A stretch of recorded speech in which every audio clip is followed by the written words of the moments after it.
Derek Dominguez, and I am so excited to be here. That's a lie. I am actually so exhausted to be here.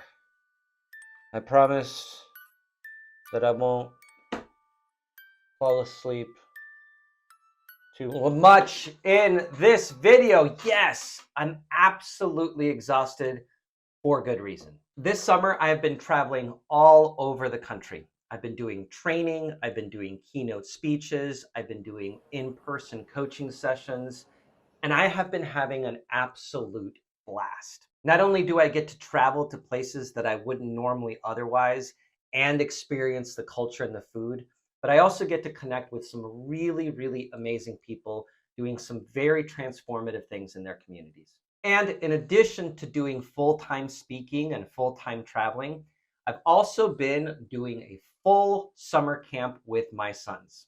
Every summer, we go out on multiple adventures and make memories that last a lifetime.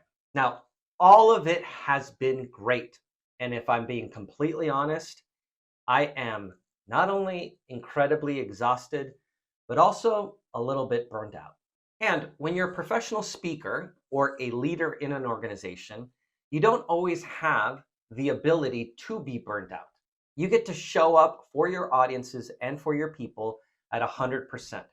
But how do you do that when you are physically and mentally exhausted? Today, I'm going to give you 3 tips as to how to speak when you're feeling burned out. The first tip is trust your training. Now, this actually only works if, you have done your training. And when I say training, I mean organizing, rehearsing, delivering, revising. Whatever it is that you are communicating, you are in the process of refining your product. If you're not in the habit of rehearsing and revising, then this doesn't really apply to you. And just so you know, you're going to get burned out significantly faster. But if you are one who prepares, rehearses, and revises, trust that the work that you have done prior to you being burned out is going to be effective. Number 2, mix it up. But I'm going to add in parentheses, small print, but very clearly, just a little bit. There's an old saying in theater, do the show you know, which really means stick to the script, stick to the training. And while I am 100% behind that, I do think that switching it up just a little bit helps not only you, but your audience. I'll give you a great example. I just recently performed a keynote in Knoxville, Tennessee. Now, this was a keynote that I had delivered many times before. This was also on the last leg of 3 different cities, 4 different trainings in 3 different locations. Oof, I was absolutely beat. I arrived into Knoxville late the night before and had a very slow and grueling morning. That was actually filled with a lot of meetings and a lot of work. Now, I knew that I was not going to be feeling my best, and yet I had a responsibility to that audience to deliver the best message I could. Now, in my talk, I talk a lot about tenacity, this concept that we need to be tenacious through our goals despite the obstacles that come at us. And because I was performing in Knoxville, Tennessee, I decided to share the story of my grandfather, John Bryant. Now, John Bryant is my absolute hero. And while a grandson would say that about his grandfather, I actually think I have some hard evidence to claim that he is a hero. You see, he was born with polio, and he had a lot of difficulty walking and definitely running. But he was committed to serving his country in World War II.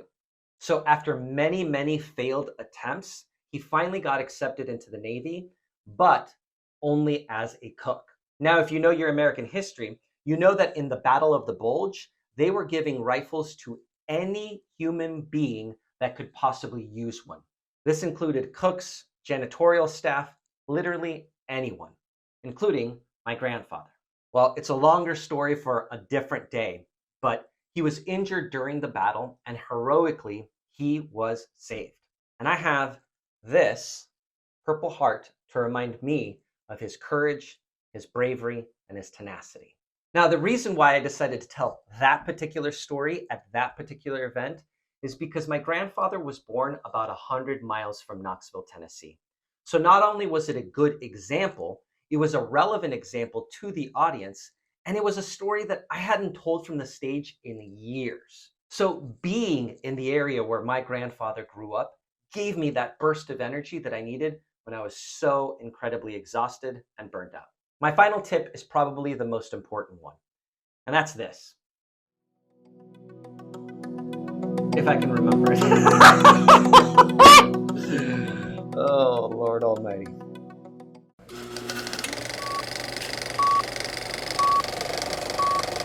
My final tip is the most important one, and it's one that we need to have on the forefront of our speaking, no matter who we're speaking to, no matter what our energy level is. And that's this. It's not about you. If you are a speaker or a leader, it is about your audiences. And despite how exhausted you might feel, remember that your audience doesn't feel that way. Your audience doesn't know how many times you have given this speech, and your audience doesn't really care. They're hearing this message for the very first time. So it is your responsibility to give them the very best performance that you can give them, even if you're exhausted, even if you're burnt out.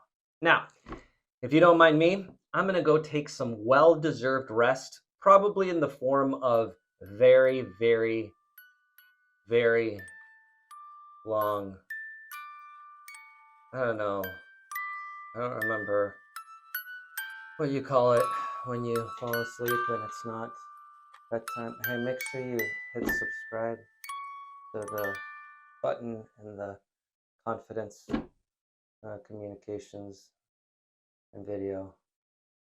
Speak up your